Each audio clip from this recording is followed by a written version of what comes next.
Bismillahirrahmanirrahim. Assalamualaikum warahmatullahi wabarakatuh. Alhamdulillah wassalatu wassalamu ala Rasulillah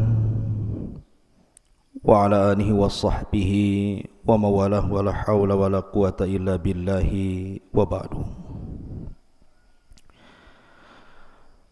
Alhamdulillah, di pagi hari ini Allah Subhanahu wa taala masih banyak memberikan nikmat kepada kita sehingga kita bisa melaksanakan salat subuh berjamaah.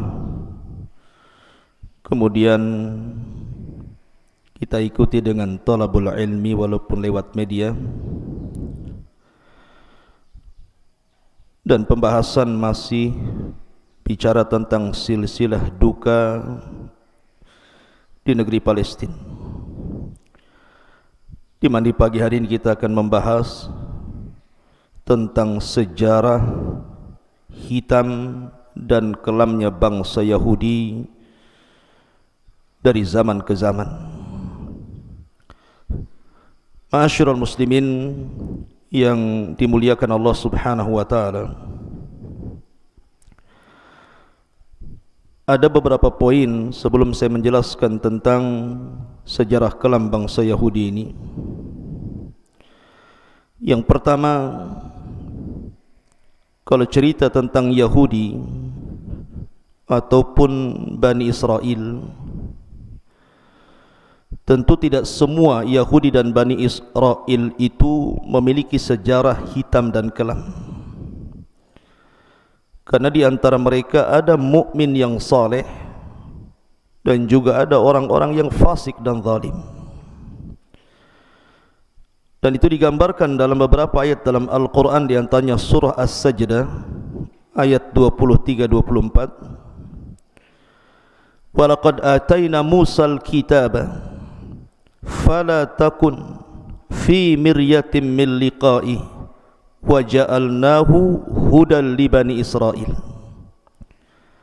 wa ja'alna minhum a'immatan yahduna bi amrina lamma sabaru wa kanu bi ayatina yuqinun. Dan sungguh telah kami anugerahkan kitab Taurat kepada Nabi Musa, maka janganlah engkau wahai Muhammad ragu-ragu untuk menerima Al-Quran. Dan kami jadikan kitab Taurat petunjuk bagi Bani Israel, dan kami jadikan di antara mereka para pemimpin-pemimpin yang memberikan petunjuk dengan perintah kami selama mereka bersabar dan mereka mengimani ayat-ayat kami. Dalam ayat ini bahwa tidak semua Bani Israel memiliki sejarah kelam. Ada pemimpin-pemimpin Bani Israel yang memberikan petunjuk kepada manusia karena perintah Allah Azza wa Jalla. Tapi lihat dalam surah An-Nisa ayat 160 sampai 162. Allah Subhanahu wa taala mengatakan, fa bidzulmin minal ladzina hadu harramna 'alaihim thayyibatin uhillat lahum wa bisaddihim an sabilillahi katsira wa akhdhihimur riba wa qad nuhu anhu wa aqlihim amwalan nasi bil batil wa a'tadna lil kafirina minhum adzaban alima. Karena kezaliman orang-orang Yahudi, kami haramkan bagi mereka makanan yang baik-baik yang dulu pernah dihalalkan kepada mereka.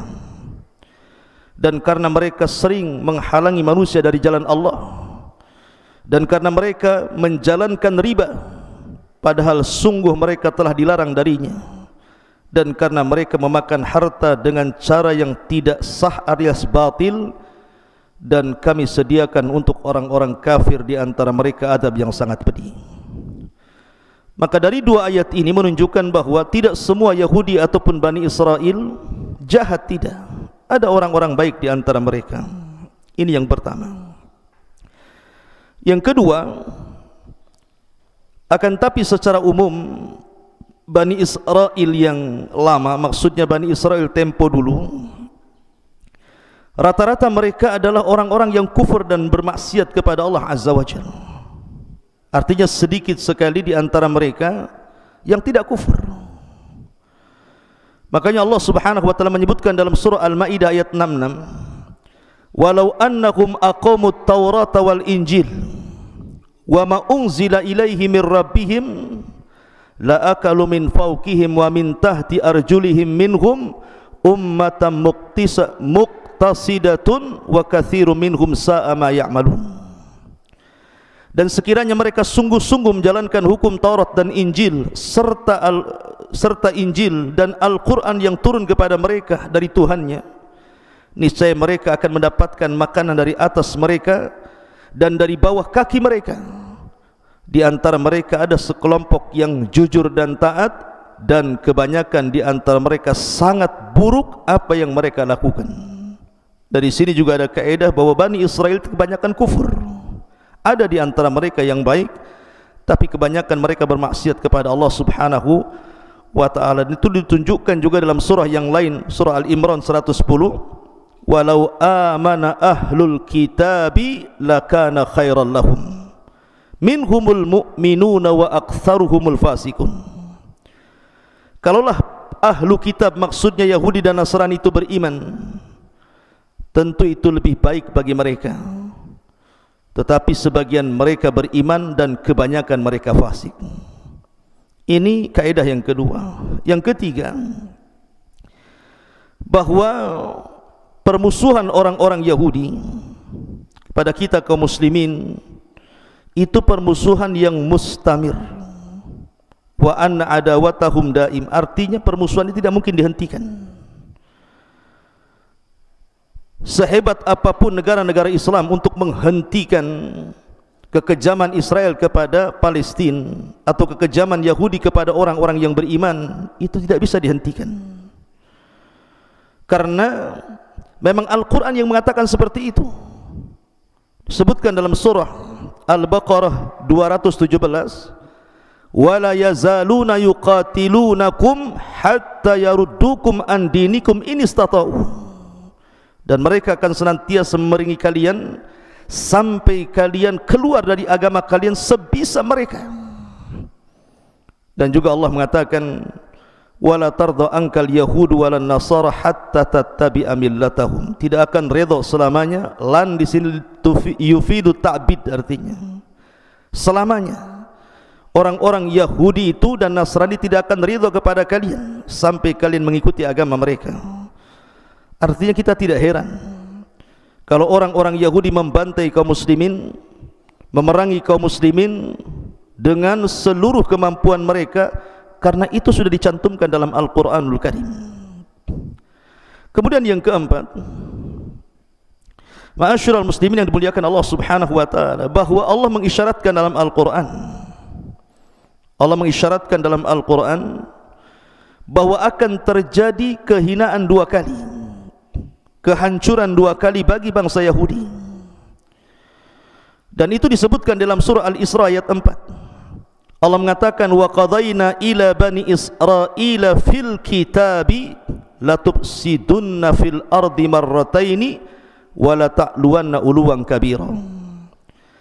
Dan kami telah pastikan kepada Bani Israel yang tercatat dalam Alkitab Al-Quran bahwa mereka akan merusak di bumi dua kali, dan mereka akan dihinakan juga dua kali. Ma'asyiral muslimin yang dimuliakan Allah Subhanahu wa ta'ala, tentu ada sejarah di sini, dan sudah saya singgung sedikit tentang masalah ini pada kajian sebelumnya, bahwa ketika Bani Israel itu semakin jauh dari ajaran nabinya, bahkan sebagian mereka kemudian banyak yang menyembah berhala, maka diutus kepada mereka raja zalim, dan penghancuran pertama dilakukan oleh Bukhtun Nasr, di mana Bukhtun Nasr, raja Babil ini datang ke Palestina, kemudian menghancurkan Yahudi sehancur-hancurnya. Sebagian mereka dibunuh, anak-anak dan perempuannya ditawan, dibawa ke Irak, dan begitu seterusnya. Kemudian juga yang kedua kalinya terjadi di masa Isa bin Maryam, ketika mereka mulai membunuh para nabi. Yahya dibunuh, Zakaria dibunuh, bahkan Isa pun upaya pembunuhan terjadi. Akan tapi Allah angkat Isa ke langit.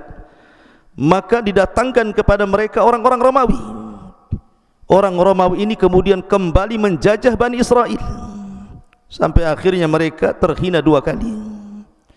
Ini satu penafsiran. Ada yang mengatakan bahwa kehinaan Bani Israel atau orang-orang Yahudi itu terjadi di zaman Rasul. Ketika Bani Qunaiqah terusir dari Madinah, kemudian Bani Nadir terusir dari Madinah, kemudian Bani Quraidah terusir dari Madinah, terakhir mereka berkumpul di Khaybar. Dan Nabi SAW berhasil mengalahkan orang-orang Khaybar. Maka dari sini orang-orang Yahudi akan terus terhina. Makanya di zaman Umar bin Khattab, Persia dikuasai sampai ke Baitul Maqdis. Kemudian terulang di zaman Salahuddin Al-Ayyubi, juga terulang lagi Baitul Maqdis dikuasai kaum muslimin. Dan kelak di akhir zaman orang-orang Yahudi pun akan dihinakan oleh Al-Mahdil Muntadhar Muhammad ibn Abdullah rahimahullahu ta'ala. Ma'asyiral muslimin yang dimuliakan Allah Azza wa Jalla.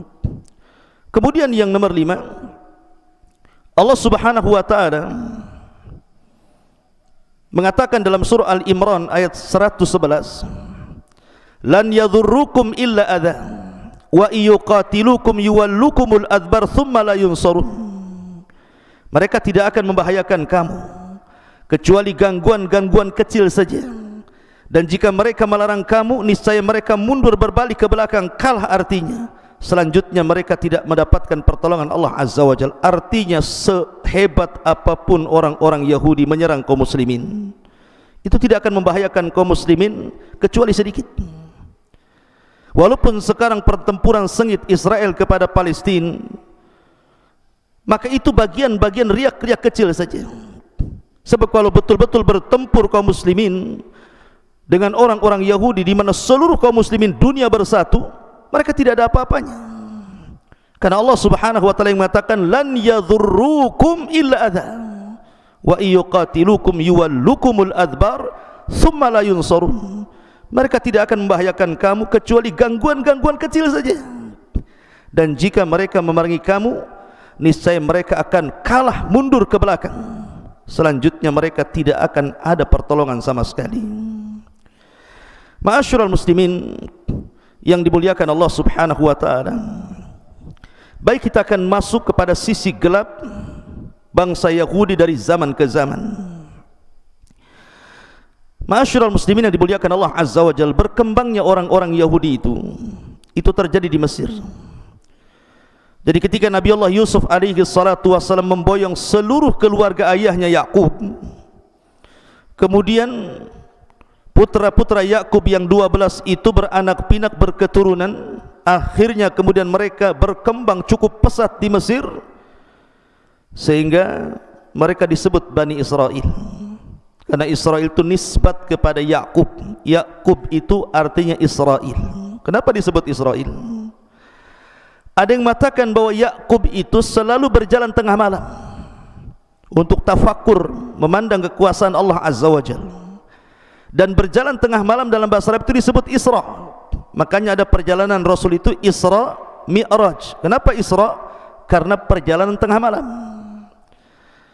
Lah karena Yakub suka keluar malam memandang kekuasaan Allah Azza wa Jalla, maka disebut Isra, yang kemudian ditambah il, Israel. Il itu artinya Allah, hamba Allah yang senantiasa tafakur di tengah malam. Ini satu penafsiran. Ada yang mengatakan Israel itu dari bahasa Ibrani. Il itu Allah, Isra itu artinya hamba Allah, jadi Abdullah. Israel artinya Abdullahi, hamba Allah. Karena Nabi Yakub adalah orang yang sangat kuat ibadahnya kepada Allah Subhanahu wa ta'ala, maka dinisabkan kepada dia bahasa Ibrani namanya Israel. Jadi keturunan Yakub disebut Bani Israel. Dari mana? Dari 12 putranya, termasuk juga Nabi Yusuf, Binyamin, Lawa, kemudian Yahuda dan yang lainnya. Lah di zaman Yusuf inilah Bani Israel dihormati oleh Fir'aun. Tentu Fir'aun di zaman Nabi Yusuf, bukan Fir'aun di zaman Nabi Musa. Sampai akhirnya ketika Yusuf meninggal dunia, barulah kemudian terjadi perbudakan hebat oleh kaum Kibti. Kaum Kibti ini kabilahnya Fir'aun, sehingga mereka merasa dihinakan luar biasa, dan itu bertahun-tahun. Sampai akhirnya kemudian muncullah seorang nabi yang sangat masyhur dari nabi-nabi Bani Israel, satu di antara ulul azmi minar rusul, nabi yang disematkan kalimur rahman, Nabi Musa alaihi salatu wassalam, sang penyelamat Bani Israel. Di sini kisah dimulai. Jadi ketika Nabi Musa alaihi salatu wassalam mendakwahi Fir'aun, subhanallah, mata-mata Bani Israel ini, mereka melihat mukjizat Nabi Musa yang luar biasa. Mereka melihat tongkat yang berubah menjadi ular, sebagaimana Allah subhanahu wa ta'ala firmankan dalam surah Al-Qasas 31. Bani Israel melihatnya. Kemudian juga tangan yang bersinar putih, kalau dimasukkan ke pesaknya kemudian dikeluarkan, tangannya seperti baterai, memiliki cahaya. Dan itu disebutkan juga dalam surah Al-Qasas 32. Dan Bani Israel melihatnya. Kemudian ketika terjadi wabah dan kekeringan yang hebat yang menimpa kepada kaum Kibti yang sebutkan dalam surah Al-A'raf 130, Bani Israel pun melihatnya. Kemudian ketika membuat banjir sungai Nil, dan itu juga disebutkan di dalam Al-Quran surah Al-A'raf 133, Allah mengatakan fa arsalna alaihimut tufan wal jarad wal qummal wad dafadi wad dama ayatin mufassalatin fastakbaru wa kanu qauma mujrimin. Maka kami kirimkan kepada mereka tufan, di mana sungai Nil itu meluap airnya, bahkan belalang, kutu, katak, darah, air minum berubah menjadi darah, sebagai bukti-bukti yang jelas. Tetapi mereka tetap menyombongkan dirinya. Mereka adalah kaum yang berdosa. Artinya Bani Israel melihat mukjizat ini. Kemudian juga melenyapkan uang. Subhanallah, Nabi Musa meminta kepada Allah untuk melenyapkan uang dan harta Fir'aun serta para pengikutnya.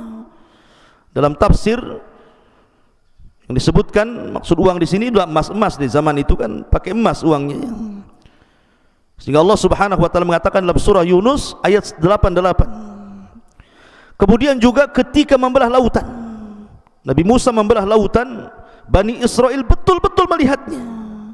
Sampai-sampai ketika mereka mengatakan wa inna lamudrakun, wahai Musa, mereka sudah mengepung kami, gimana ini?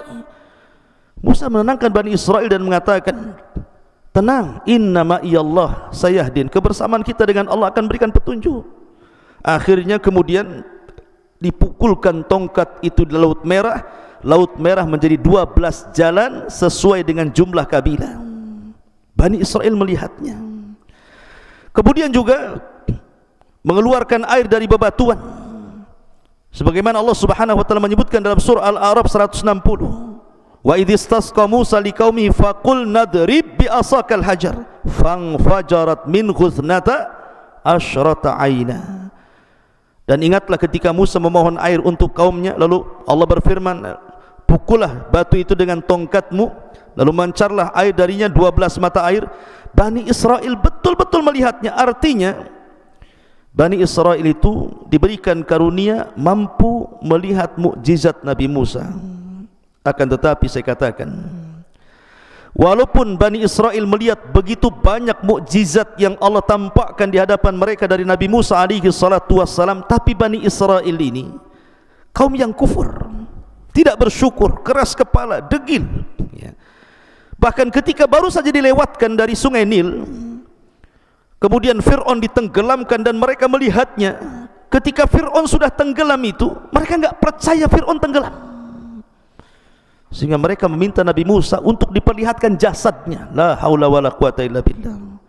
Akhirnya Allah Subhanahu wa taala mengembalikan jasad Fir'aun. Baru setelah dilihat oleh Bani Israel, baru yakin Fir'aun itu mati. Sudah jelas-jelas mereka melihat Fir'aun itu tenggelam, masih juga ingin melihat jasadnya. Cukup saya di sini? Tidak. Akhirnya setelah kemudian berjalan sebentar, meninggalkan Laut Merah itu, rupanya mereka melihat ada satu daerah penyembah berhala. Banyak patung yang disembah di situ.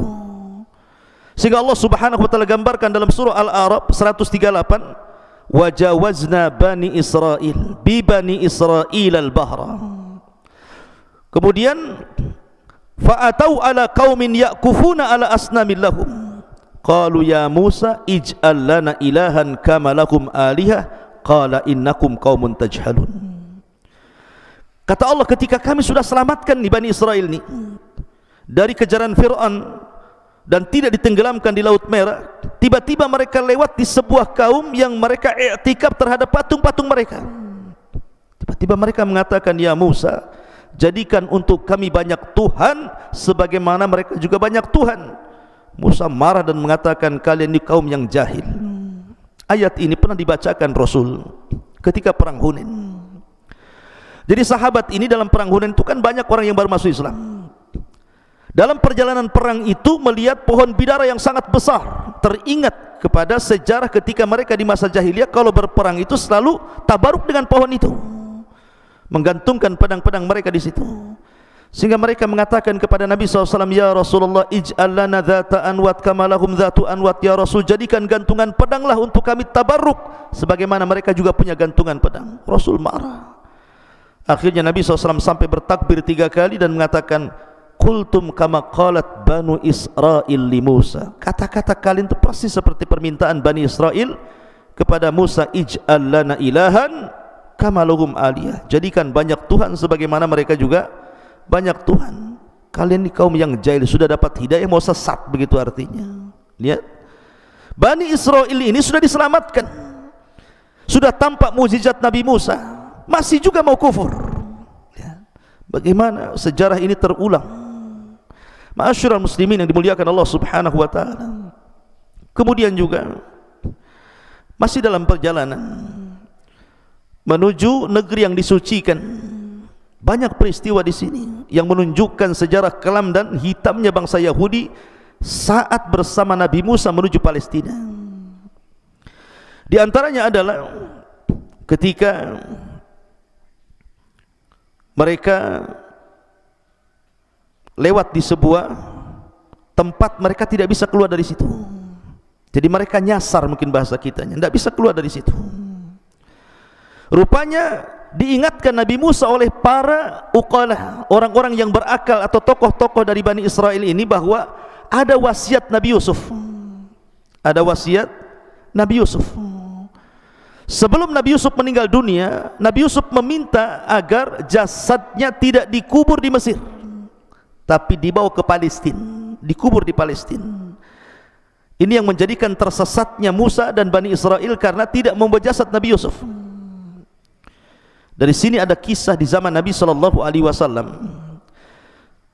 Nabi SAW setelah pulang dari Khaybar, melawan Khaybar dan berhasil menaklukkan orang-orang Yahudi Khaybar, dan itu perang terakhir melawan orang-orang Yahudi.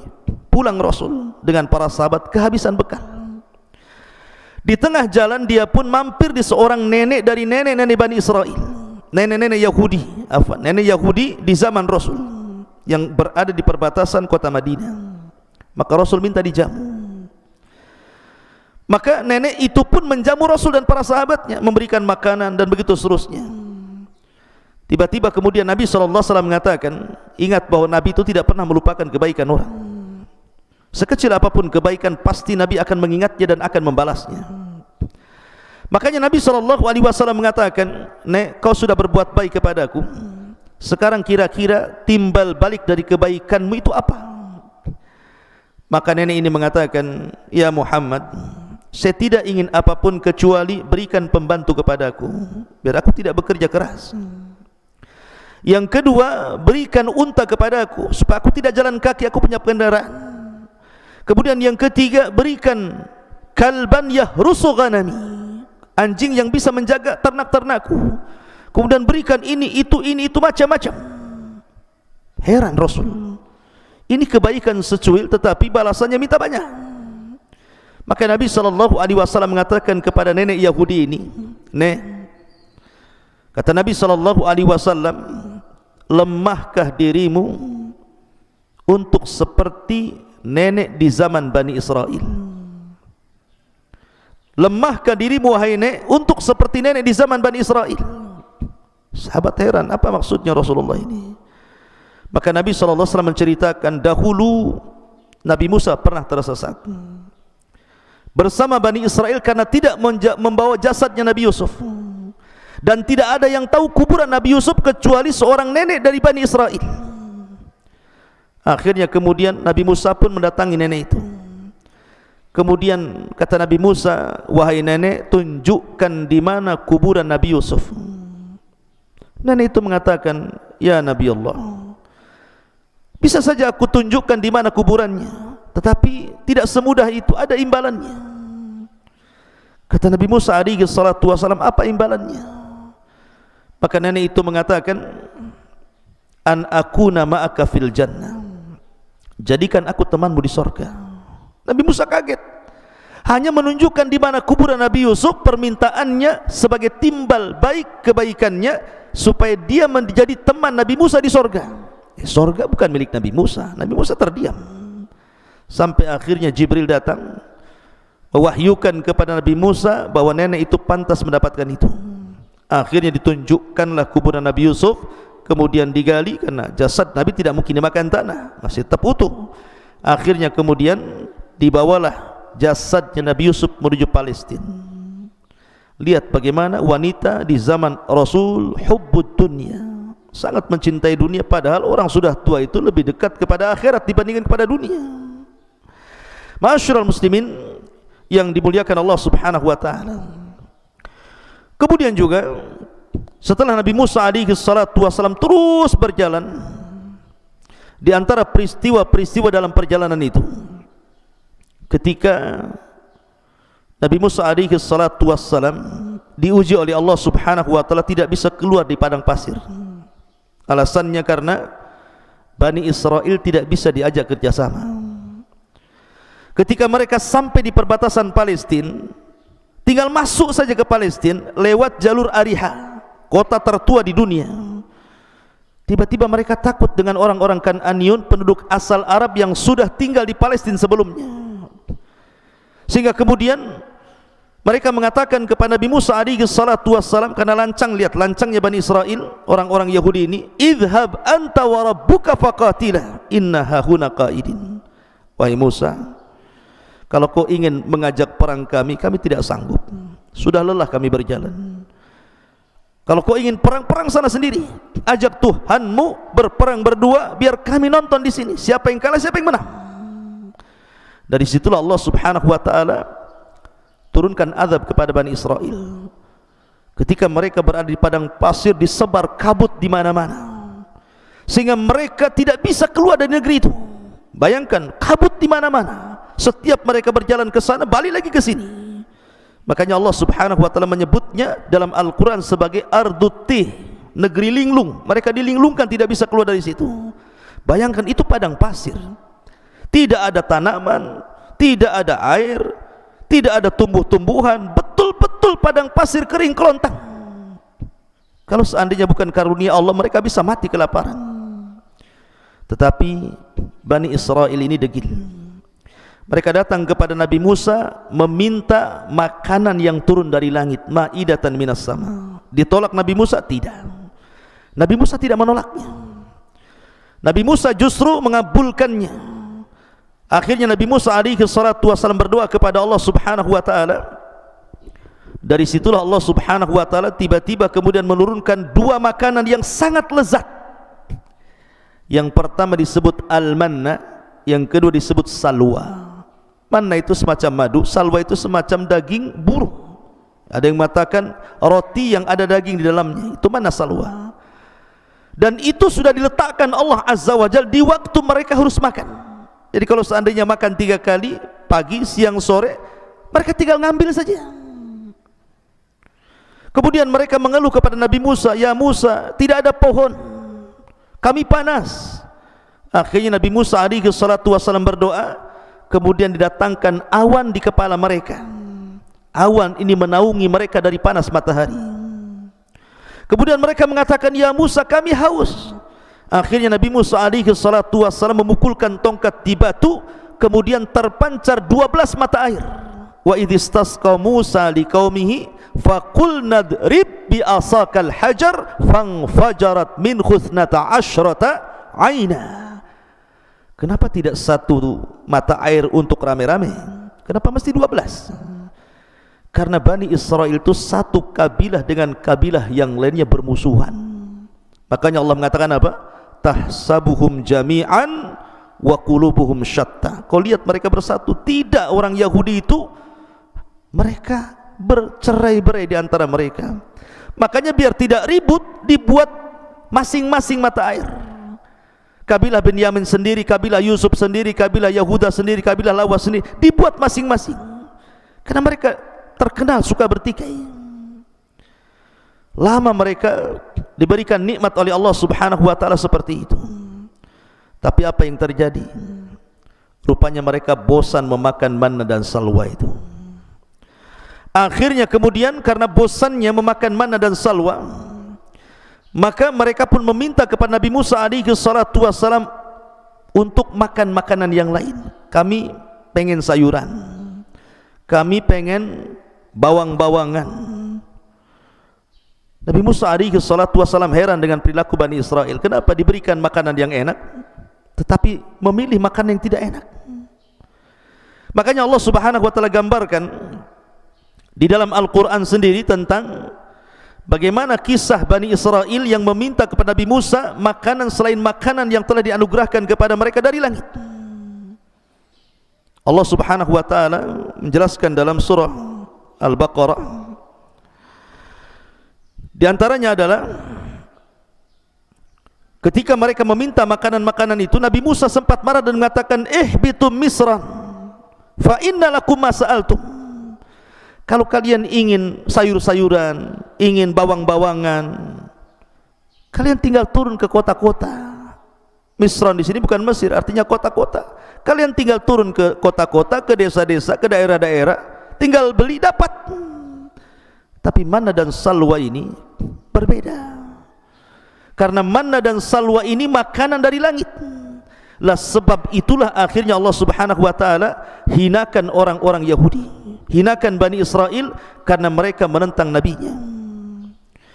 Kemudian juga di antara kisah yang lain juga yang masih di Ardut tadi, ketika Nabi Musa alaihi salatu wassalam datang dengan rombongan Bani Israel, orang-orang Kan'an ini ketakutan.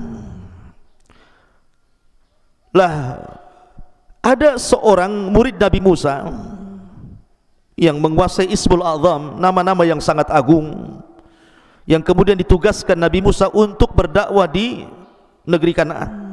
Namanya Bal'am ibn Ba'ura. Lah orang-orang Jabbariyun ini, orang-orang Kan'an ini datang kepada Bal'am dan mengatakan, ya Bal'am, Nabi Musa datang dengan pasukan Bani Israel hendak menyerbu kami. Sebaiknya kau berdoa kepada Allah Azza wa Jalla untuk kehancuran mereka. Bal'am ini ulama Bani Israel, dan dia orang soleh Bani Israel, bukan orang biasa. Bal'am tidak mau pada awalnya, tapi karena setiap hari didatangkan harta, didatangkan jabatan macam-macam, akhirnya luluh juga hatinya. Kemudian dia berdoa kepada Allah Subhanahu wa taala untuk mendoakan kecelakaan Nabi Musa. Tetapi setiap dia berdoa kecelakaan kepada Nabi Musa, kecelakaan itu justru menimpa kepada kaum Kan'an. Sampai orang-orang mengatakan, ya Bal'am, kami suruh kau mendoakan kejelekan kepada mereka, kenapa kau berdoa kejelekan untuk kami? Maka Bal'am mengatakan, khasirat dunya wal akhirah, sungguh telah rugi duniaku dan akhiratku. Sudah hilang duniaku, sudah hilang pula akhiratku. Karena sudah terlanjur, dalam bahasa kita mungkin ya sudah basah mandi sekali. Akhirnya Bal'am mengatakan kepada orang-orang, sediakan gadis-gadis terbaik kalian, goda Bani Israel. Kalau satu di antara orang pilihan Nabi Musa tergoda dengan gadis kalian, itu sudah cukup. Akhirnya kemudian disuruh jualan, masuk ke tenda-tenda. Rupanya satu di antara orang Nabi pilihan Nabi Musa alaihi salatu wassalam tergoda pula dengan wanita ini. Akhirnya sampai melakukan perzinahan. Dengan sebab berzinahnya orang ini, maka Allah Subhanahu wa taala timpakan penyakit taun. Ribuan Bani Israel mati dalam satu hari. Akhirnya kemudian dicari-cari penyebabnya. Rupanya penyebabnya karena orang pilihan Nabi Musa ada yang berzina.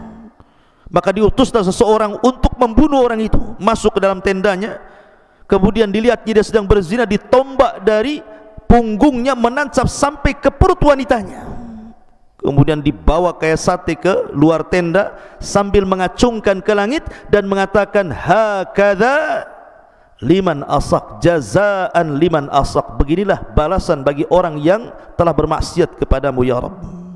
Akhirnya kemudian wabah itu pun dihilangkan. Lihat bagaimana Bani Israel. Ma'asyiral muslimin yang dimuliakan Allah Subhanahu wa taala. Termasuk juga Nabi Musa alaihi salatu wasallam terfitnah di negeri ini oleh orang laki-laki yang sangat indah bacaan Tauratnya, menguasai qiraat Taurat, bahkan paling indah bacaannya, dan orang suka dengan suaranya. Siapa dia? Qarun. Qarun itu orang dekat Nabi Musa, memiliki suara indah, dan suka manusia kepada Qarun karena bacaan Taurat yang indah luar biasa. Awalnya Qarun ini diberikan rezeki, masih mau bayar zakat, masih sedekah. Tapi ketika betul-betul Allah bukakan kepada Qarun ini harta yang banyak, sombonglah dia.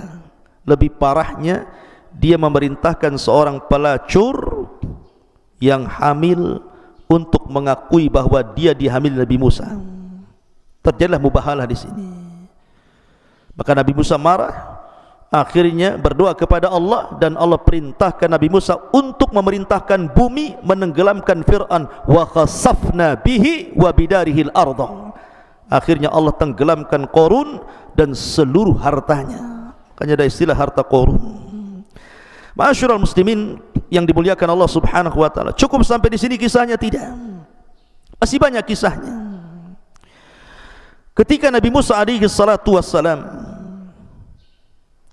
tidak bisa keluar dari Ardut Tih ini, makanya Nabi Musa kemudian membuat negara berbasis kota di dalam Ardut Tih itu. Tetapi namanya negara itu pasti harus ada undang-undang yang mengaturnya. Dan ketika itu belum turun Taurat kepada Nabi Musa. Musa itu hanya mengandalkan suhuf. Makanya Allah mengatakan, inna hadza lafi suhufil ula suhufi Ibrahim wa Musa. Jadi masih mengandalkan suhuf, belum ada Taurat. Maka Musa meminta kepada Allah untuk dibuatkan undang-undang kepada Bani Israel, dan Allah Subhanahu wa taala kabulkan. Musa disuruh keluar dari Ardut Tih menuju Bukit Saina.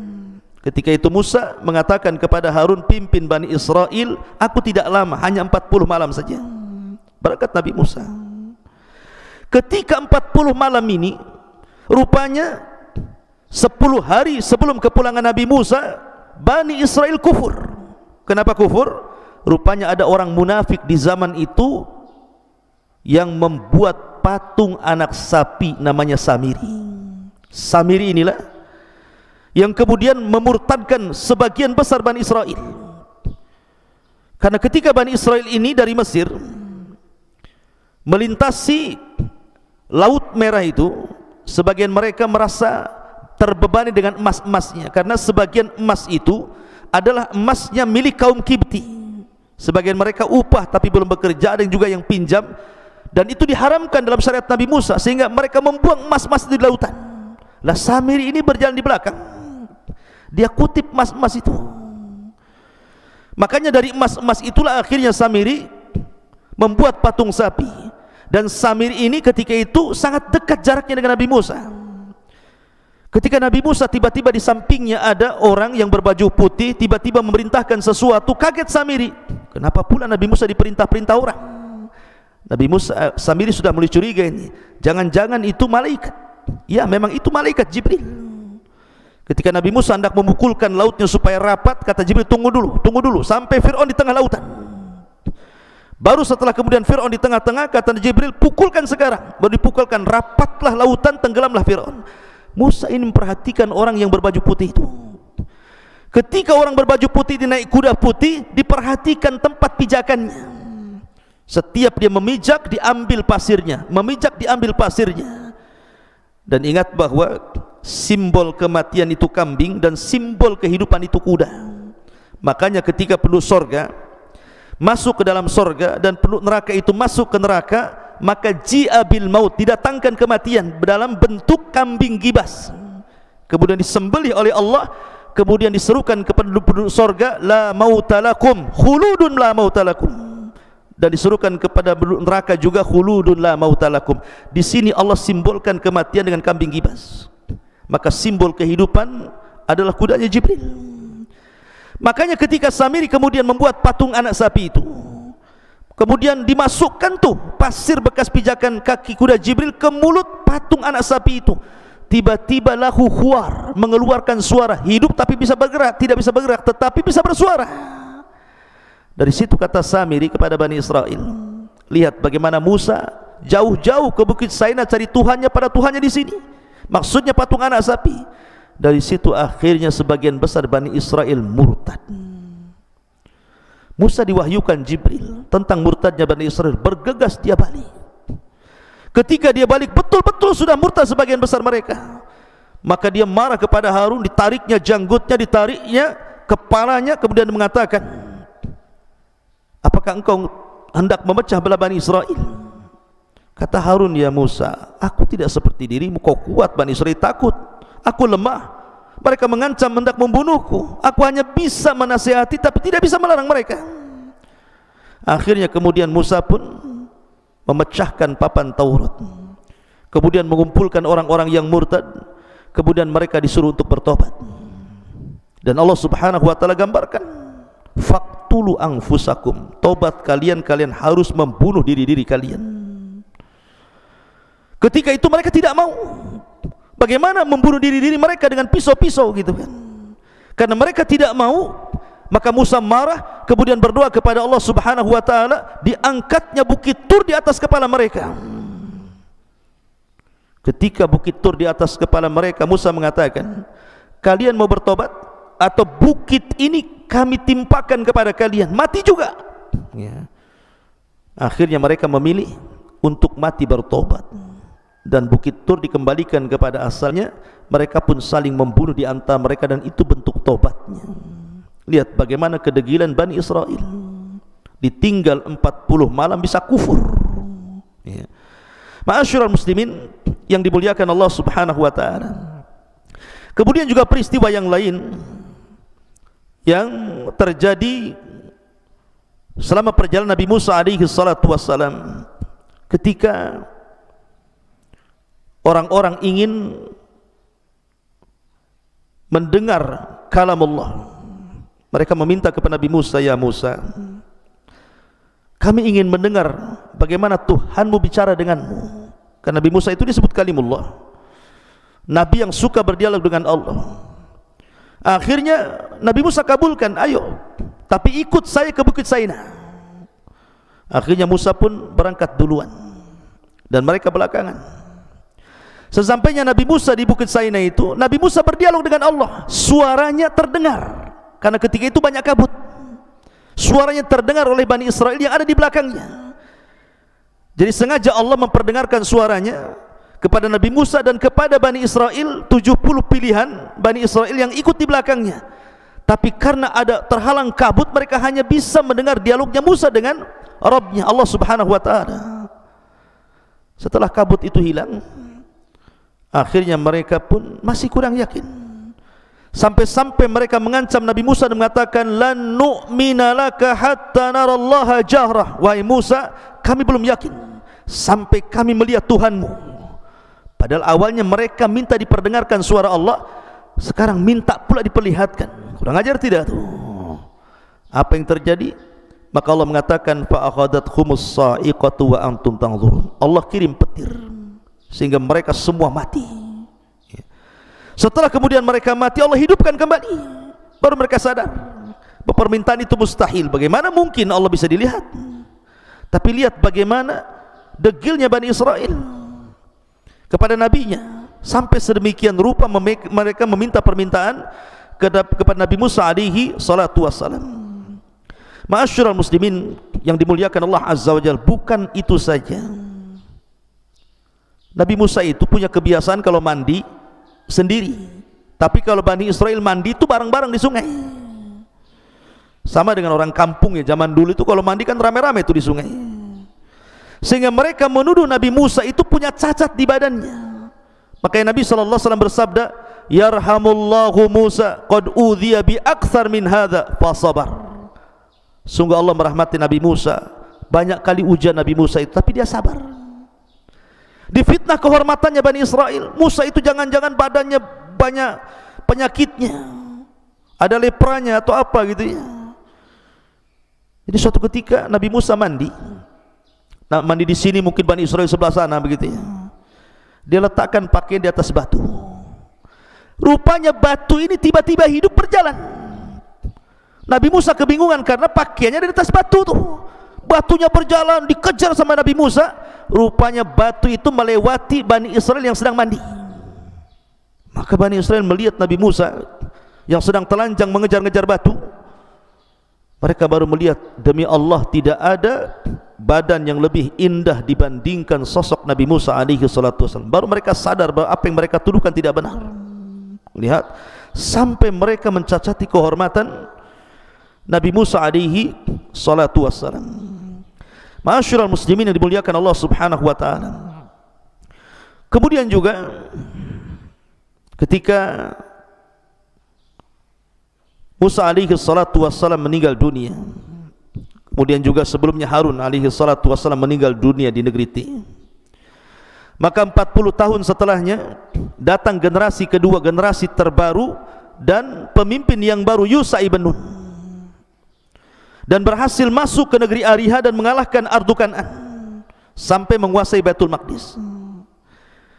Ketika Nabi Yusha ibn Nun meminta kepada Bani Israel untuk masuk dengan cara ruku, menundukkan pandangan sebagai bentuk syukur kepada Allah Azza wa Jalla, kemudian mengucapkan hittah. Hittah itu artinya, ya Allah ampuni dosaku.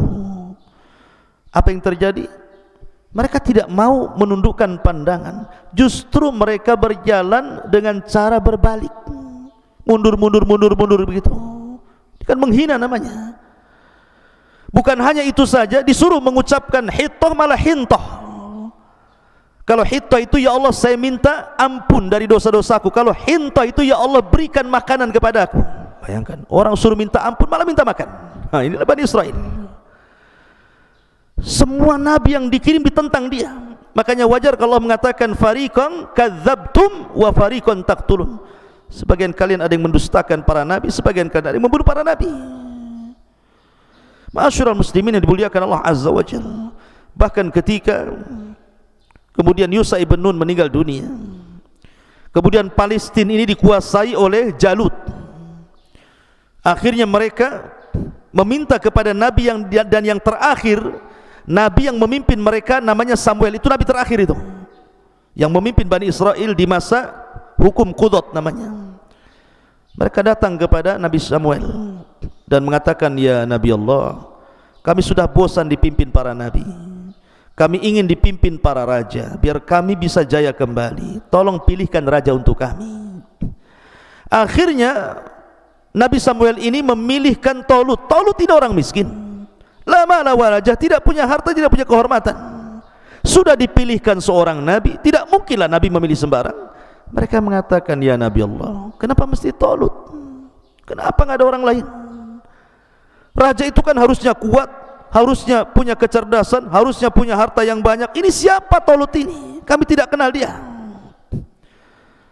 Tapi kemudian Samuel mengatakan, Tolut ini dilebihkan oleh Allah, dia pilihan Allah. Kemudian dilebihkan tenaganya, dilebihkan kecerdasannya. Memang tidak ada hartanya, tapi alamat bahwa dia akan menjadi raja kalian, nanti tabut akan sampai kepadanya. Karena tabut itu kan dicuri oleh orang Jalut, dan tabut ini adalah barang yang sangat diberkahi. Makanya Nabi Musa kalau perang itu selalu membawa tabut, dan kalau bawa tabut pasti menang. Lah tabut itu dicuri, makanya mereka lemah. Tiba-tiba betul Allah mengirim malaikat membawa tabut, dilayangkan di langit, persis diletakkan di depan Tolut. Baru mereka yakin Tolut raja mereka. Berangkatlah mereka jihad. Tolut membuat aturan di sini. Kalau kalian ingin perang bersama saya, nanti akan melewati sungai syariah. Di sungai syariah ini kalian tidak boleh minum banyak kecuali hanya satu tegukan saja. Kalau tidak, kalian tidak berhak menjadi pasukanku. Berangkatlah sampai di sungai syariah itu. Rupanya Karena mereka sudah berjalan lama lewat padang pasir, lembah, gunung, bukit, haus juga mereka. Ketika melihat air, banyak pula mereka minum, hanya sedikit yang meminum satu tegukan itu. Ada yang mengatakan jumlah mereka dari 80.000, sisanya hanya 4.000 yang ikut Talut. Yang 4.000 ini pun ketika kemudian melihat tentara Jalut yang besar-besar, yang banyak pasukannya, ciut juga. Akhirnya sebagian mereka lari tunggang langgang dan hanya tersisa 314 orang. Bayangkan, tinggal 314 orang aja, persis seperti tentara Badar. Ma'asyiral muslimin yang dimuliakan Allah Azza wa Jalla. Lah dari sinilah akhirnya Allah menangkan dengan terbunuhnya Jalut di tangan Nabi Allah Daud alaihi salatu wassalam, yang kemudian tampuk kepemimpinan jatuh kepada anaknya lagi namanya Nabi Allah Sulaiman. Dan ini kerajaan Bani Israel terkuat sepanjang sejarah, di mana Nabi Sulaiman memimpin kerajaan Bani Israel yang sangat kuat dan luar biasa. Ma'asyiral muslimin, ini sejarah kelam bangsa Yahudi zaman lampau sebelum kenabian Nabi sallallahu alaihi wasallam. Mari kita lihat beberapa akhlak orang-orang Yahudi dan berkaitan dengan zaman sebelum diutusnya Rasul, zaman di masa kenabian dan kerasulan Nabi sallallahu alaihi wasallam, dan di zaman setelahnya. Bagaimana akhlak mereka? Yang pertama, catatan hitam orang-orang Yahudi, dan itu tercantum semua dalam Al-Quran. Orang Yahudi itu syiddatul adawati lil mu'minin. Mereka sangat keras permusuhannya terhadap orang-orang yang beriman, dan itu diisyaratkan dalam surah Al-Maidah 82. La tajidanna ashaddan nasi adawatan lil ladzina amanul yahuda wal ladzina asyraku. Sungguh engkau akan dapati manusia yang paling keras permusuhannya terhadap orang-orang yang beriman. Siapa? Orang-orang Yahudi dan orang-orang yang menyekutukan Allah Azza wa Jalla. Wa tafsir muliakan Allah Subhanahu wa taala. Kita lihat di zaman kerajaan Ashabul Ukhdud. Siapa rajanya Ashabul Ukhdud itu? Yaman, ada satu daerah namanya Najran. Rajanya Yahudi, namanya Dzunwas. Dzunwas inilah yang kemudian memaksakan orang-orang Nasrani Najran untuk masuk agama Yahudi. Kalau tidak mereka disiksa. Sampai akhir cerita, akhirnya turun surah Al-Buruj, di mana Dzunwas raja Najran ini membakar orang-orang yang beriman sebanyak 20.000. Lihat kekejaman orang-orang Yahudi kepada orang-orang yang beriman. Raja Dzunwas membakar 20.000 orang-orang yang beriman, sehingga Allah gambarkan wa ma naqam minhum illa an yu'minu billahil azizil hamid. Ma'asyiral muslimin yang dimuliakan Allah Azza wa Jalla. Kemudian di zaman Rasul ada orang Yahudi namanya Syath ibn Qais. Syath ibn Qais, ini orang Yahudi ini yang menyulut hampir berperang orang-orang Khazraj dan juga Aus. Jadi orang-orang Khazraj dan Aus ini suatu ketika sedang duduk-duduk. Dulu kan bermusuhan nih, Khazraj dan Aus ini perang terus tuh. Tiba-tiba setelah keduanya masuk Islam, baik pula keduanya, saling berjabat tangan, saling berpelukan, saling bersaudara gitu. Lah orang-orang Yahudi tidak sedap melihat pemandangan seperti itu. Jadi datanglah Syath ibn Qais Yahudi ini, kemudian ikut duduk-duduk pula di tempat orang-orang Ansar ini, Khazraj dan Aus sedang berbincang-bincang. Tiba-tiba kemudian dia menceritakan tentang sejarah lama permusuhan dua kabilah ini. Karena asiknya bicara, terpancinglah orang-orang Khazraj dan Aus ini, terpancing keduanya. Karena terpancing itulah akhirnya hampir-hampir kemudian keduanya berperang, sehingga dia mengatakan as-silahus silah, as-silahus silah. Ya. Tetapi kemudian sampailah perkara ini kepada Nabi sallallahu alaihi wasallam. Datang Rasul. Kemudian kata Nabi sallallahu alaihi wasallam, atad'unal jahiliyata wa ana baina adhurikum. Kenapa kalian bawa-bawa tradisi jahiliyah sementara aku berada di depan kalian? Lihat bagaimana orang Yahudi itu ngompor-ngompori supaya sesama kaum muslimin itu berperang. dan itu bentuk permusuhan yang luar biasa. Bahkan diceritakan oleh Ummul Mukminin Safiyah bintu Huyai Ibn Akhtab yang belakangan menjadi istri Nabi. Safiyah ini bapaknya seorang raja, bapaknya seorang pemimpin kabilah, dan dia Yahudi bapaknya itu. Lah, Safiyah menceritakan dalam sebuah riwayat, saya ini anak yang paling dicintai bapakku dan juga paman-pamanku, namanya Abi Yasir. Lah suatu ketika Nabi SAW hijrah dari Mekah ke Madinah, ini bapaknya Safiyah ini dengan pamannya Abu Yasir ini mendengar, kemudian coba melihat nasabnya. Rupanya Nabi yang diutus bukan dari Bani Israel, tapi dari bangsa Arab. Pulang mereka lemes, gak ada tenaga. Rupanya salah perkiraan kita. Harusnya Nabi itu kan dari Bani Israel, kenapa pula orang Arab jadi Nabi katanya. Akhirnya kemudian keduanya saling berdialog. Yang satu mengatakan ahuwa huwa, apakah memang benar dia Nabi? Apakah dia benar memang Nabi? Maka kata satunya mengatakan na'am wallah, ya mungkin juga dia Nabi. Kemudian yang satunya mengatakan ata'rifuhu wa tuthbituhu, apakah engkau mengenalnya dan yakin? Dia mengatakan ya. Fama fi nafsika minhu, bagaimana pendapatmu sekarang ini? Rupanya Nabi bukan dari orang Arab tapi dari Bani Israel ini. Maka salah satunya mengatakan adawatuhu wallahi ma bakit, kami tidak terima, kami akan tetap bermusuhan selama nyawa di kandung badan. Mereka tidak ridho. Lihat ya, orang Yahudi itu tidak akan ridho selamanya, mereka akan membuat permusuhan kepada orang-orang yang beriman. Memang begitu tugas mereka. Sudah dicatat di hati-hati mereka kedengkian dan hasad kepada orang-orang yang beriman. Bahkan mereka, orang-orang Yahudi itu sengaja membantu orang-orang musyrik Arab untuk menghina Rasulullah. Ketika orang-orang musyrik Arab ini datang ke Madinah, ketika itu disebut Yathrib, mereka menceritakan dan mengatakan, kalian kan ahli kitab, di negeri kami ada orang ngaku Nabi nih. Bagaimana caranya saya melumpuhkan mereka, melumpuhkan dia, mendustakan dia, bagaimana caranya? Lihat orang Yahudi bersekongkol dengan orang-orang musyrik ini dan mengatakan gini saja, tanyakan kepada dia 3 perkara. Kalau dia sanggup menjawab, dia memang seorang Nabi. Tapi kalau dia tidak sanggup menjawab, dustakan kenabiannya. Wow, bahagia orang-orang musyrik itu dan mengatakan 3 soalan itu apa? Kemudian orang Yahudi mengajari, tanyakan kepadanya tentang fityatun zahabu fi dahril awal, kaifa khabaruhum, tentang seorang anak muda yang raja yang pergi ke sana kemari dalam rangka berdakwah kepada Allah, bagaimana kabarnya? Kemudian yang kedua juga tentang seorang anak-anak muda yang terjerembab dalam gua yang kabarnya sangat menakjubkan, bagaimana kondisinya? Termasuk juga soal ruh, tanyakan coba. Subhanallah ikhwan. Akhirnya kemudian orang-orang musyrik bahagia dengan 3 soalan ini, karena pasti si Muhammad tidak mungkin bisa jawab. Lihat, mereka diberikan amunisi orang-orang Yahudi. Ketika datang ke Mekah, mereka mengatakan, ya Muhammad, jawablah 3 soalan kami.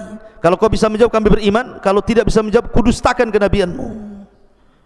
Rasul senang mendengar hal itu, karena Rasul yakin Jibril akan memberitahu jawabannya. Tapi kesalahan Rasul tidak mengucapkan insya Allah. Lupa dia mengucapkan insya Allah. Harusnya Rasul mengatakan, ya besok saya jawab insya Allah. Tapi Nabi SAW kemudian lupa mengucapkan insya Allah. 1 hari Jibril tidak turun, 2 hari, 3 hari, 1 minggu, 2 minggu, 3 minggu, hampir 1 bulan. Orang-orang pun mulai mencemooh Nabi SAW, sampai akhirnya Jibril turun memberikan tahu jawabannya. Ma'asyiral muslimin yang dimuliakan Allah Subhanahu wa taala. Kemudian juga kita lihat bahwa bagaimana upaya pembunuhan, permusuhan kepada Nabi sallallahu alaihi wasallam itu sampai dilakukan dengan cara upaya pembunuhan. Mereka datang kepada seorang penyihir handal di zaman itu, namanya Labid bin Asam, untuk menyihir Rasul. Berhasil. Makanya salah satu penyebab asbab nuzulnya Muawwidhataini itu dalam kisahnya Labid ibn Asam. mencuri sisir Rasul, di situ ada lilitan-lilitan rambut Rasul. Dengan sebab bukhul itulah akhirnya Labid bin Asam berhasil menyihir Rasul. Ada yang mengatakan 6 bulan Rasul terkena sihir. Ma'asyiral muslimin yang dimuliakan Allah Azza wa Jalla. Bahkan sepulangnya Rasul dari Khaybar, Rasul diracun oleh seorang wanita namanya Zainab bintul Harith, wanita Yahudi, dan berhasil memakan sedikit racun yang dihidangkan dalam paha kambing itu. Dengan sebab itulah setelah bertahun-tahun dari peristiwa Khaybar, Nabi SAW baru bisa merasakan racunnya sehingga kepayahan. Ma'asyiral muslimin yang dimuliakan Allah Subhanahu wa taala, itulah permusuhan orang-orang Yahudi sejak zaman Rasul sampai hari ini, bahkan sampai kiamat dibangkitkan. Kemudian yang kedua, akhlak buruk mereka adalah qatlul anbiya'i war rusul. Mereka berusaha membunuh para nabi dan para rasul sejak zaman dulu. Bahkan disebutkan oleh para ulama sejarah, nabi-nabi yang dibunuh Bani Israel, disebutkan oleh Imam Ibnul Qayyim rahimahullahu ta'ala, annal yahuda fi yaumin wahid qatalu sab'ina nabiyan. Pernah Bani Israel itu, orang-orang Yahudi itu, dalam satu hari dia bunuh 70 nabi. Dalam satu hari 70 nabi dibunuh. Subhanallah, heran sekali. Dan itu di zaman Nabi Ilyas alaihi salatu wassalam.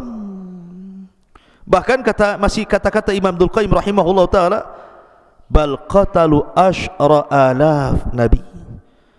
Bahkan setiap hari ada saja nabi yang dibunuh, sampai jumlah mereka 10.000 nabi.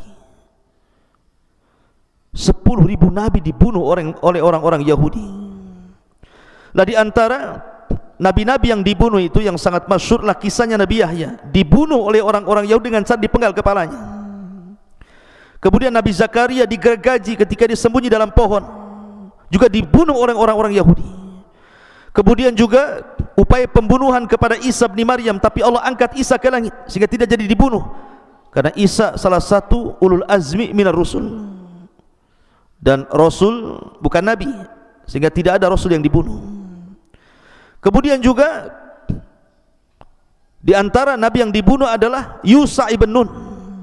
Yusa ibn Nun dibunuh oleh orang Yahudi. Upaya pembunuhan. Tidak dibunuh, tapi ada upaya pembunuhan ketika Nabi Musa alaihi salatu wasallam meninggal dunia. Dituduh orang-orang Yahudi bahwa yang membunuh Nabi Musa itu Nabi Yusa. Bayangkan, dia dituduh membunuh Nabi Musa, sampai geram Bani Israel ini dan hendak membunuh Nabi Yusa. Tapi setelah kemudian jelas bahwa dia bukan pembunuhnya, tapi Nabi Musa memang sudah ajalnya datang, akhirnya kemudian tidak jadi.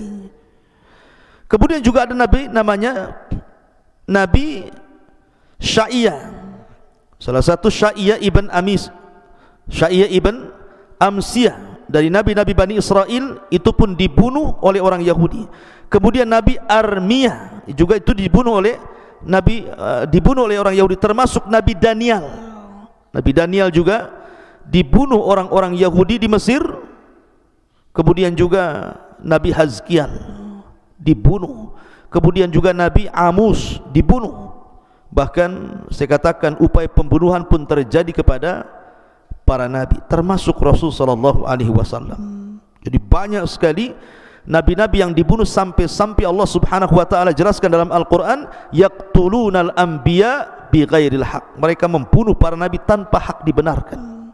Dan itu sifat yang buruk bagi orang-orang Yahudi. Kemudian yang ketiga, tahrifut Taurat. Mereka suka merubah-rubah Taurat. Dan itu difirmankan dalam surah Al-Baqarah 75, afatatma'una an yu'minu lakum wa qad kana fariqum minhum yasma'una kalamullah thumma yuharrifuna min ba'di ma aqaluhu wa hum ya'lamun. Maka apakah kamu wahai kaum muslimin sangat mengharap mereka akan percaya kepadamu, sedangkan segolongan dari mereka mendengar firman Allah lalu mereka mengubah-ubahnya setelah memahaminya, padahal mereka mengetahui?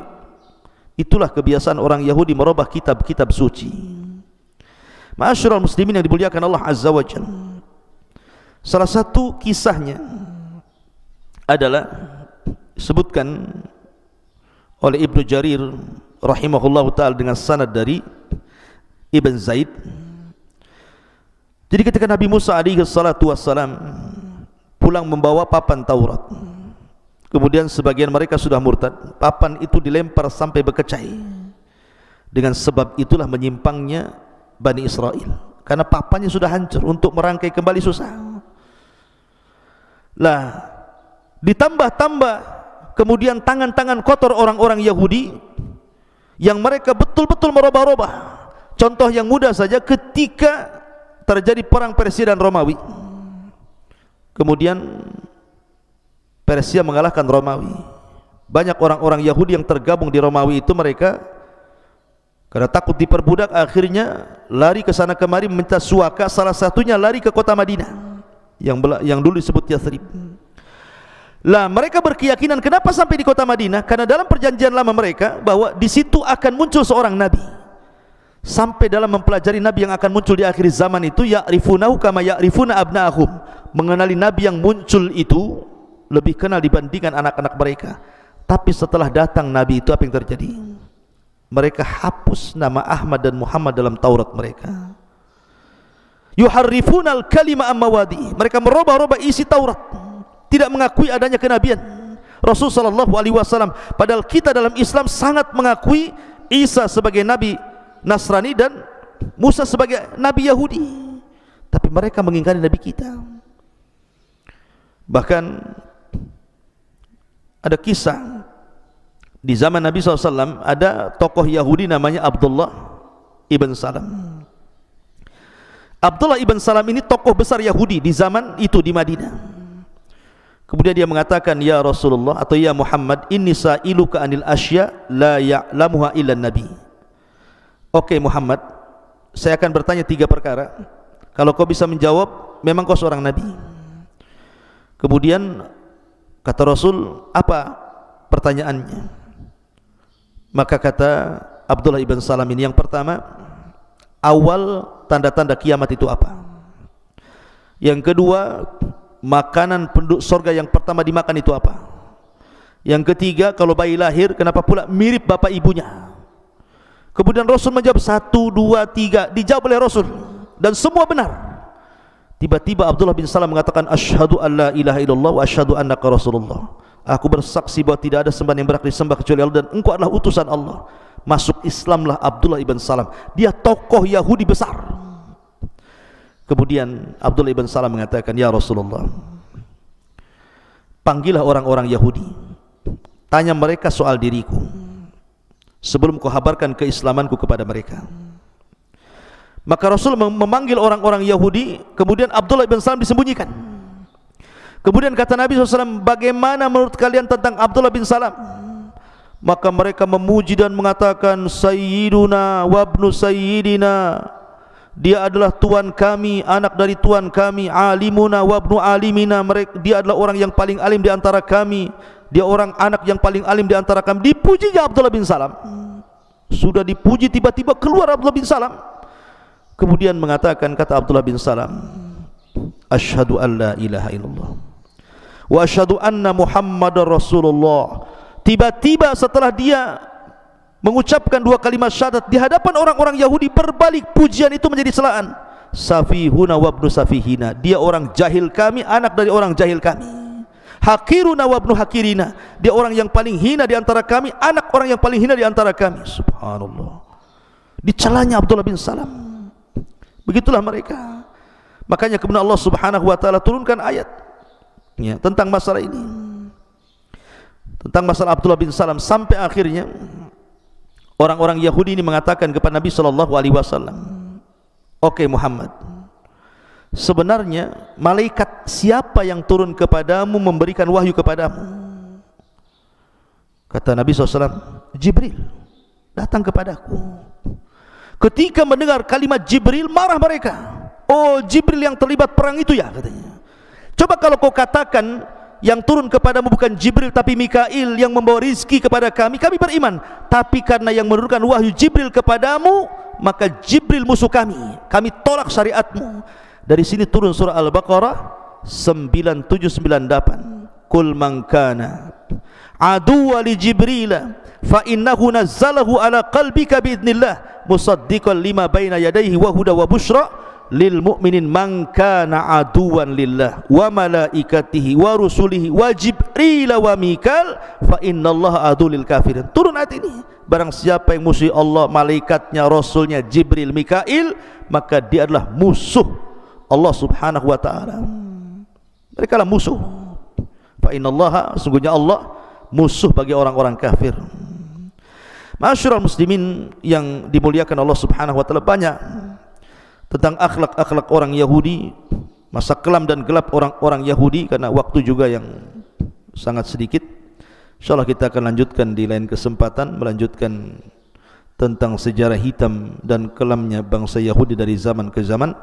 Mudah-mudahan ada manfaatnya. Akhirnya saya tutup dengan kafaratul majlis. Subhanakallah bihamdika asyhadu an la ilaha illa anta astaghfiruka wa atubu ilaik. Allah ta'ala. Assalamualaikum warahmatullahi wabarakatuh.